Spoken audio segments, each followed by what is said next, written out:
बहू, तुम्हारे ससुर जी को बहुत तेज बुखार आ रहा है। कल रात से वह आग की तरह तप रहे हैं। उन्हें बहुत ठंड भी लग रही थी। हाथ पैर भी बहुत कांप रहे थे। तभी बहू सुनीता चिल्लाते हुए बोली, तो मैं क्या करूं? तभी शकुंतला जी ने धीरे से कहा, बहू, तू डॉक्टर बुला देती तो अच्छा होता। बुखार कम होने का नाम ही नहीं ले रहा। लगता है तेरे बाबूजी को अब डॉक्टर को दिखाना ही पड़ेगा। तभी सुनीता बोली, डॉक्टर फ्री फोकट में इलाज नहीं करता। डॉक्टर को देने के लिए फीस के पैसे कहाँ से आएंगे? मैंने आपको गोली दी थी ना बुखार उतारने की, वह दे दो। शकुंतला जी बोली, बहू, वह तो मैंने 2 बार दे दी, पर बुखार उतारने का नाम नहीं ले रहा। तभी सुनीता कहती है, और दे दो, नहीं उतर रहा है तो मेरा दिमाग खराब मत करो। पर बहू, बार बार गोली देना बिना डॉक्टर को दिखाए तेरे बाबूजी को यह नुकसान करेगी। तभी सुनीता हंसने लगी और बोली, अरे मां जी, आपके बुढ़ापे में भी गोली के नुकसान करने का डर लग रहा है। अरे बाबूजी के कितने दिन बचे हैं?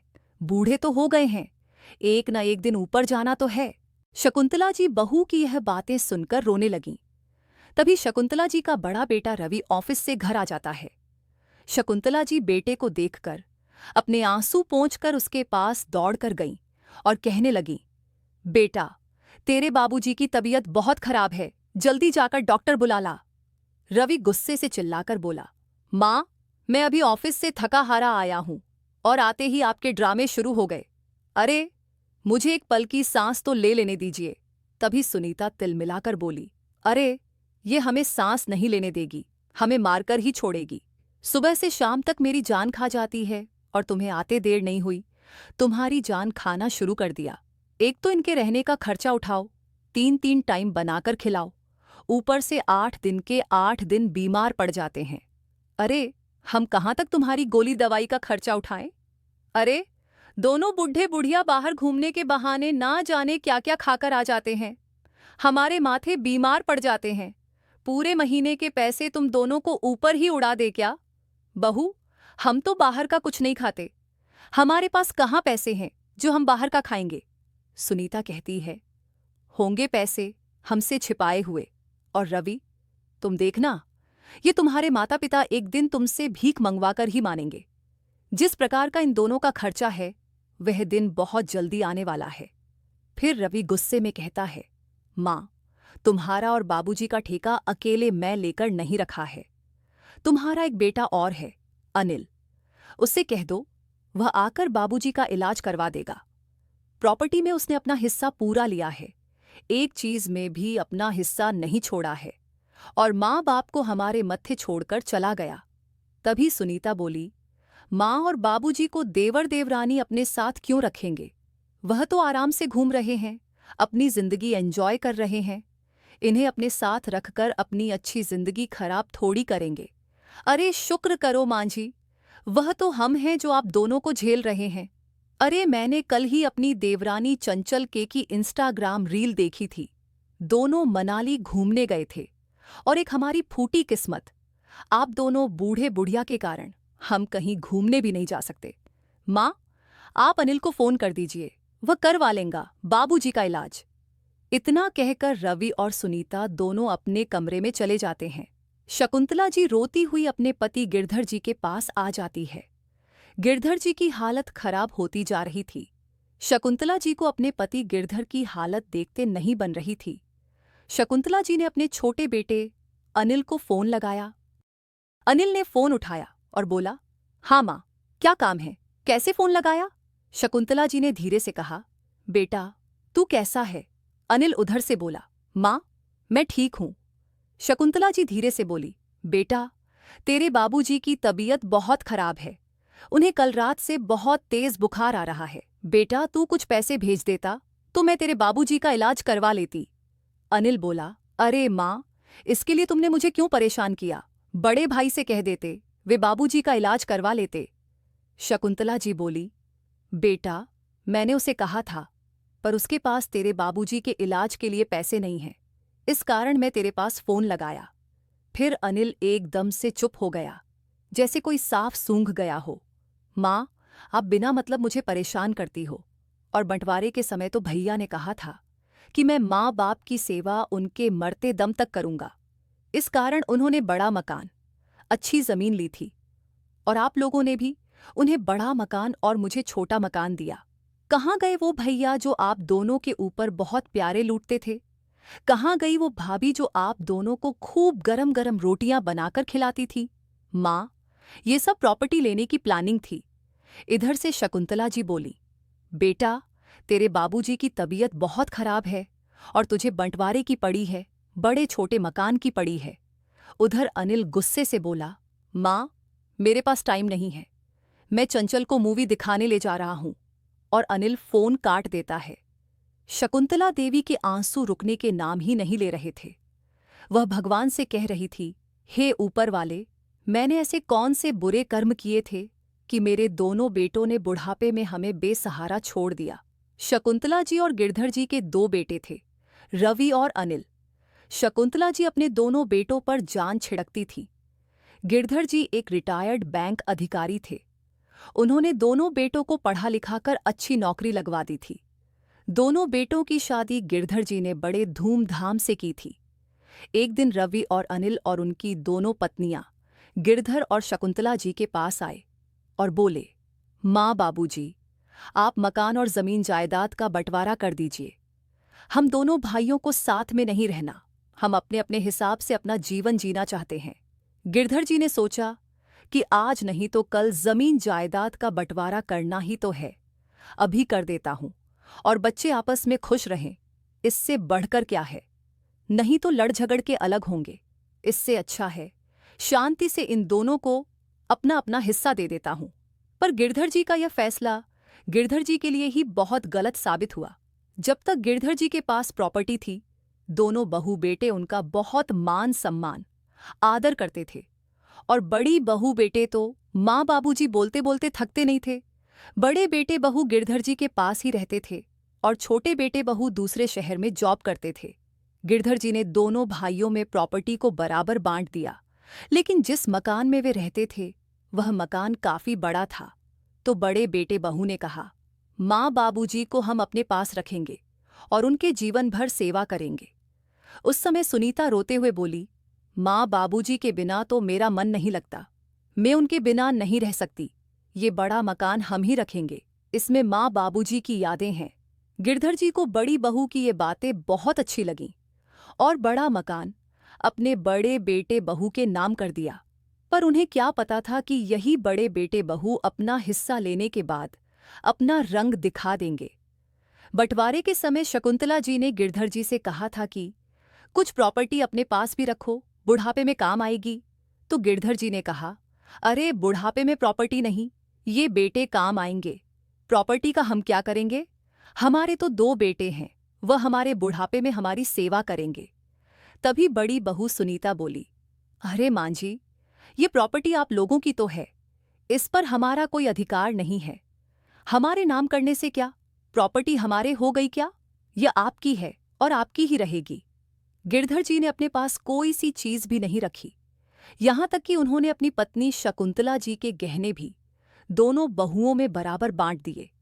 बस उनके गले में एक मंगलसूत्र था जो उन्होंने अपने पास रखा था। छोटा बेटा अनिल छोटा मकान लेकर खुश नहीं था। उसकी पत्नी चंचल ने अपने पति से कहा, कोई बात नहीं, छोटा मकान ही ठीक है, कौन करेगा सेवा इन बूढ़े बुढ़िया की, और तुमसे कभी भी सेवा करने का बोले तो कह देना, हमें तो छोटा मकान दिया था, हम क्यों करें माँ बाबूजी की सेवा। बंटवारे के 1 साल के बाद ही बड़े बेटे बहू ने अपना रंग दिखाना शुरू कर दिया। बड़ी बहू बात बात पर ताना मारती, उन्हें 2 टाइम का खाना भी ढंग से नहीं देती, ना उनके कपड़े धोती। शकुंतला जी कुछ कहती तो चिल्लाकर बोलती कि हमने जीवन भर कोई ठेका लेकर रखा है क्या आप दोनों का? तुम्हारा एक बेटा और है, उसके पास जाकर रहो कुछ समय। और शकुंतला जी का छोटा बेटा अपना हिस्सा लेकर जो गया, वापस कभी नहीं आया। ना अपने माँ बाबूजी को फोन करता, ना कभी मिलने आता। कभी शकुंतला जी फोन लगाती तो बात कर लेता और हमेशा ताना मारता, हमें तो छोटा मकान दिया है, हम क्यों सेवा करें, जिसको बड़ा मकान और अच्छा हिस्सा दिया है वह करे। शकुंतला जी अपने पति गिरधर जी के पास बैठे कर खूब रोए जा रही थी। तभी गिरधर जी ने कहा, शकुंतला, क्या हुआ, क्यों रो रही हो? शकुंतला जी गुस्से में बोली, मैंने कहा था कुछ प्रॉपर्टी अपने पास रख लो, अपने बुढ़ापे में काम आएगी। पर आपने मेरी एक न सुनी और तुम्हारे दोनों बहू बेटों ने तुम्हारा इलाज करवाने से मना कर दिया। उनके पास पैसे नहीं हैं। अब मैं कहाँ जाऊं, किससे बोलूं? तभी गिरधर जी हंसकर बोले, तो क्या हुआ शकुंतला, अब मेरी उम्र भी हो गई है, बूढ़ा भी हो गया हूं, मेरा इलाज करवाकर क्या करोगी? शकुंतला जी रोती रोती बोलती है, यदि आपने एक शब्द और भी कहा तो तुम मुझसे बुरा कोई नहीं होगा। तभी शकुंतला जी की नजर अपने गले में पड़े मंगलसूत्र पर पड़ती है। वह जल्दी से अपने गले का मंगलसूत्र निकालती है। ये देख गिरधर जी कहते हैं, अरे शकुंतला, तू ये क्या कर रही है? अपने गले से मंगलसूत्र क्यों निकाल रही? वह रोते हुए कहती है, मैं इसे बेचकर आपका इलाज करवाऊंगी। अब इसके सिवा मेरे पास कोई दूसरा सहारा नहीं बचा है। तभी गिरधर जी गुस्से में बोलते हैं, तुम्हें पता है शकुंतला, यह सोने का मंगलसूत्र मैंने पहली सैलरी से तुम्हारे लिए बड़े प्यार से बनवाया था और तुम इसे बेचने चली हो। वापस पहन लो, मुझे कोई इलाज नहीं करवाना। मुझे पता है ये मंगलसूत्र तुझे अपनी जान से ज्यादा कीमती है। फिर शकुंतला जी रोते हुए बोली, अरे यह मंगलसूत्र पहनकर भी मैं क्या करूंगी जब तुम ही ठीक नहीं रहोगे। वह गिरधर जी की एक नहीं सुनती और जाकर मंगलसूत्र को बेच आती है और शकुंतला जी डॉक्टर को बुलाकर ले आती है। डॉक्टर को घर आते देख बड़े बेटे बहू मुंह बना लेते हैं। डॉक्टर इलाज करके गिरधर जी को इंजेक्शन लगाकर गोलियां दवाइयां देकर वापस चला जाता है। शकुंतला जी डॉक्टर को उसकी फीस और गोलियां दवाइयों के पैसे दे देती है। डॉक्टर के जाते ही बड़ी बहू सुनीता शकुंतला जी पर बरस पड़ती है, अरे मां जी, आप कितनी झूठी हो, पैसे थे उसके बाद भी झूठ बोल रही थीं। अब कहाँ से आए इलाज के पैसे? शकुंतला जी कहती हैं, बहू, मैं झूठ नहीं बोल रही थी, मेरे पास पैसे नहीं थे, मैंने अपना मंगलसूत्र बेच दिया। उससे जो पैसे आए उससे मैं तुम्हारे बाबूजी का इलाज करवाया। सुनीता गुस्से से आग बबूला होकर कहती है, अरे तुम्हें मंगलसूत्र बेचने की क्या जरूरत थी? तुम्हारे मरने के बाद मेरे काम आ जाता। ना जाने कब मरने बूढ़े बुढ़िया। और वहां से दोनों चले जाते हैं। शकुंतला जी और गिरधर जी की आंखों में आंसुओं की धारा बहने लगती है। दोनों एक दूसरे को देखकर स्तब्ध थे, कुछ ना बोल पा रहे हैं। इस पर शकुंतला जी कहती है, क्या मैं यही दिन देखने के लिए बेटों को पैदा किया था? बेटे बहू तो अपने माँ बाप के मरने की आस में बैठे हैं, कब हम मरे और उन्हें हमसे छुटकारा मिले। अपनी पत्नी शकुंतला जी को रोते देख गिरधर जी गुस्से से आग बबूला हो जाते हैं, क्योंकि उन्हें पता था कि उनकी पत्नी ने कितने दुख उठाए हैं। गिरधर जी अपनी पत्नी की आंखों में एक भी आंसू बर्दाश्त नहीं कर पाते थे। फिर धीरे धीरे गिरधर जी की तबीयत में सुधार होने लगा। वह 5-6 दिन में अच्छे हो गए। अच्छे होते ही गिरधर जी ने अपनी पत्नी शकुंतला से कहा, जाकर अपना सामान पैक करो, अब हम यहाँ एक पल भी नहीं रुकेंगे। जहाँ मेरी पत्नी का सम्मान न हो, मैं वहां नहीं रह सकता। तभी शकुंतला जी कहती हैं, हम कहाँ जाएंगे? क्या आप छोटे बेटे अनिल के पास जाने का सोच रहे हो? तभी गिरधर जी कहते हैं, कदापि नहीं, वह तो इससे ज्यादा मक्कार है। शकुंतला जी बोली, तो फिर हम कहाँ जाएंगे? हमारे पास तो कुछ भी नहीं है, सब प्रॉपर्टी तो अपने बेटों के नाम पर कर दी। अब ये अपमान करें या भूखा मारे रहना तो इनके साथ ही पड़ेगा। तभी गिरधर जी मुस्कुराकर कहते हैं, अरे पगली, जब तक तेरा गिरधर जिंदा है कोई अपमान नहीं कर सकता और हम अपना जीवन सम्मान से जिएंगे। शकुंतला जी गिरधर जी का हाथ पकड़कर घर से जाने लगी। उनके बड़े बेटे बहू बरामदे में बैठे थे, सब देख रहे थे। तभी बहू ने तंज कसते हुए कहा, मां जी, क्या आप लोग वृद्धाश्रम जा रही हो? अच्छा है, जो आप लोगों को समझ में तो आया कि आपकी असली जगह वृद्ध आश्रम में है। चलो, आप लोगों से पीछा तो छूटा। तभी गिरधर जी ने हंसते हुए बुलंद आवाज में कहा, हमारी जगह तो वृद्धाश्रम में भी है, तुम अपनी फिक्र करो। तुम लोगों के लिए तो वृद्धाश्रम भी नहीं बना। ये सुनते ही बहू बेटे आग बबूला हो गए और बोले, अपनी बकवास बंद करो और निकलो यहां से।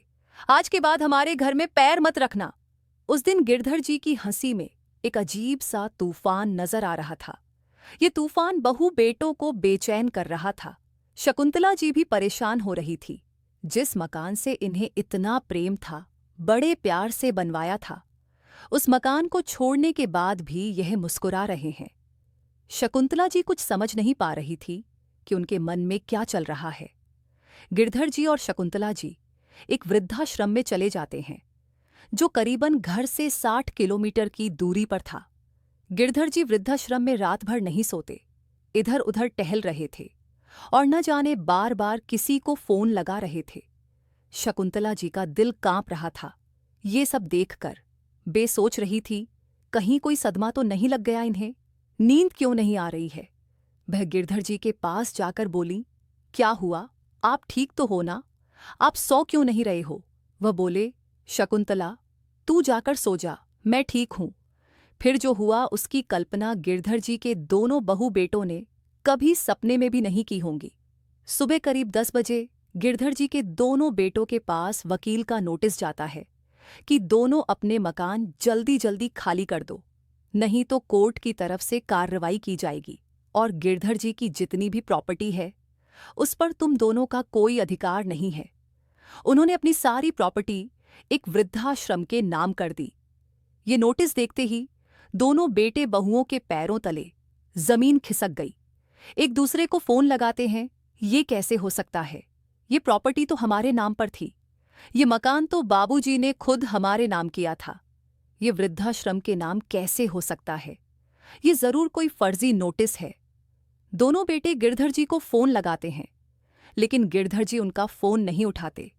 इधर शकुंतला जी कहती हैं, आज आपका फोन इतना क्यों बज रहा है, कौन शुभचिंतक हैं जो आपको बार बार फोन लगा रहा है और आप फोन नहीं उठा रहे।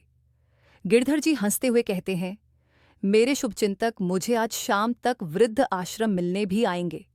छोटा बेटा बहू दूसरी शहर से तुरंत फ्लाइट पकड़कर बड़े भाई के पास आ जाते हैं और दोनों बेटे बहुएं मिलकर गिरधर जी के पास जाते हैं। गेट पर गार्ड रोक लेता है, आप कौन हैं, किससे मिलना चाहते हो। फिर बेटे बेटे कहते हैं, हम गिरधर और शकुंतला जी के बेटे हैं, उनसे मिलना चाहते हैं। वह बोला, आप यही रुकिए, मैं बुलाकर लाता हूं।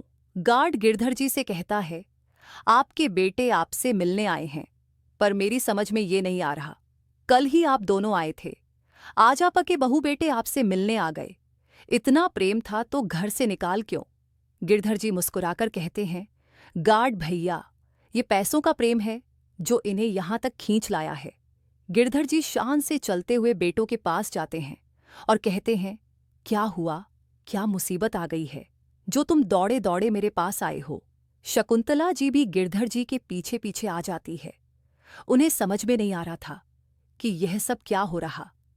तभी बड़ा बेटा रवि कहता है, बाबूजी, ये क्या है, हमें आज नोटिस आया है कि हमारी पूरी प्रॉपर्टी आपने वृद्ध आश्रम के नाम कर दी है।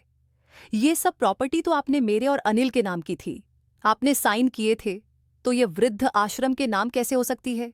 कोई हमारे साथ धोखाधड़ी कर रहा है। बाबूजी, आप ही कुछ करिए, जब से हमें मालूम पड़ा है एक घूंट पानी तक नहीं गया गले में। बाबूजी, आप जल्दी से हमारे साथ चलिए, इस समस्या का निराकरण करिए कि नोटिस क्यों आया है, हमें अभी कोर्ट जाना पड़ेगा। तभी गिरधर जी कहते हैं कि यह नोटिस बिल्कुल सही है, वह नोटिस में जो कुछ भी लिखा है वह सही है। मैंने अपनी पूरी प्रॉपर्टी, मकान, सब कुछ वृद्धाश्रम के नाम कर दिया है। ये सुनते ही चारों बहू बेटों के चेहरे की हवाइयां उड़ जाती हैं, उनके चेहरे एकदम पीले पड़ जाते हैं। रवि चिल्लाते हुए कहता है, बाबूजी, आप ये क्या कह रहे हो, आपने तो ये प्रॉपर्टी हम दोनों के नाम की थी और अपने साइन भी किए थे, ऐसे कैसे हो सकता है, आपने हमारे साथ धोखा किया है। तब गिरधर जी कहते हैं, बेटा, जो प्रॉपर्टी मैंने तुम दोनों के नाम पर की थी उस पर एक शर्त भी लिखी थी, उस पर तुम दोनों ने ध्यान नहीं दिया। मैंने लिखवाया था कि यदि मेरे बेटे बहू ठीक से मेरी देखभाल नहीं करते, मेरे साथ अच्छा व्यवहार नहीं करते, तो मैं जब चाहे अपनी प्रॉपर्टी को वापस अपने नाम करवा सकता हूं और अपनी मर्जी से किसी को भी दान दे सकता हूं। तभी अनिल प्रॉपर्टी के कागज ध्यान से देखता है तो उसे वह शर्त लिखी हुई दिखती है। उसके हाथ से प्रॉपर्टी के सारे कागज नीचे गिर जाते हैं, उसके हाथ कांपने लगते हैं और दोनों बेटे और दोनों बहुएं गिरधर और शकुंतला के पैरों में गिर जाते हैं। और रो रो कर माफ़ी मांगने लगते हैं। हमें माफ़ कर दो माँ बाबूजी, हमसे बहुत बड़ी गलती हो गई। आप हमारे साथ ऐसा नहीं कर सकते। हमारे बच्चों का क्या होगा? हमें एक बार माफ़ कर दो। गिरधर जी बोले, माफ़ी तुम चारों को कभी नहीं मिलेगी। तुम चारों ने प्रॉपर्टी मिलते ही अपना रंग दिखाना शुरू कर दिया। तुम मेरा अपमान करते तो मैं एक घड़ी सहन भी कर लेता, पर तुमने मेरी पत्नी का अपमान किया, उसको रुलाया। मैं तुम्हें कभी माफ़ नहीं करूंगा। उसने मेरे लिए और तुम दोनों बेटों के लिए क्या किया है वह मैं जानता हूं। चले जाओ तुम यहां से। आज से तुम्हारा और हमारा कोई संबंध नहीं है। तुम अपने माँ बाप के मरने की कामना करते थे, सोचाना कि तुम्हारे माँ बाप मर चुके हैं। तभी दोनों बहुएं शकुंतला जी के पैर में गिरते हुए बोली, माँ जी, आप ही समझाइए बाबूजी को, वह ऐसा ना करें। शकुंतला जी हंसते हुए कहती है, आज मुझे अपने पति पर गर्व है। उन्होंने जो किया है एकदम सही किया है। तुम दोनों ने मेरी कोख को कलंकित किया है। भगवान तुम जैसे बेटे किसी दुश्मन को भी ना दें। दोनों बहू बेटे रोते हुए खाली हाथ वृद्धाश्रम से चले जाते हैं। एक दूसरे के साथ वृद्धाश्रम में गिरधर जी और शकुंतला जी सुखी जीवन जी हैं। आज के समय की यही सच्चाई है कि बच्चों को सिर्फ माँ बाप की प्रॉपर्टी से प्रेम है, माँ बाप से नहीं। जिस दिन बच्चे माँ बाप से प्रेम करने लग जाएंगे, उस दिन सभी वृद्धाश्रम खाली हो जाएंगे। दोस्तों, आपको ये कहानी अच्छी लगी हो तो अपनी राय कमेंट बॉक्स में ज़रूर बताना और हमारे चैनल को लाइक, सब्सक्राइब और शेयर करना न भूलें। धन्यवाद।